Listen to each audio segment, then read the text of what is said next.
दिल्ली में प्रधानमंत्री आवासीय योजना के तहत अब झुग्गी झोपड़ी में रहने वाले लोगों के लिए पक्के मकान बनाए जाएंगे। केंद्रीय शहरी और विकास मंत्री हरदीप सिंह पुरी ने पश्चिमी दिल्ली की कोटपुतली इलाके से इस योजना की शुरुआत की है। इस कोटपुतली इलाके की झुग्गियों में पिछले 40 वर्षों से लोग रह रहे हैं, जिनको अब बहुमंजिली इमारत में मकान दिए जाएंगे।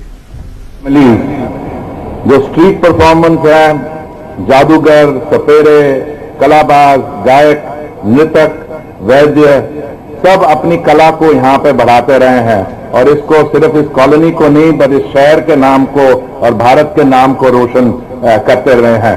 ये एक ऐसी कॉलोनी है जहाँ पे लिविंग कंडीशन, जैसे सचिव जी ने बताया, आप 2-2 फुट की जगह भी नहीं थी घरों के बीच, अनहाइजीनिक कंडीशन थी, शौचालय नहीं थे।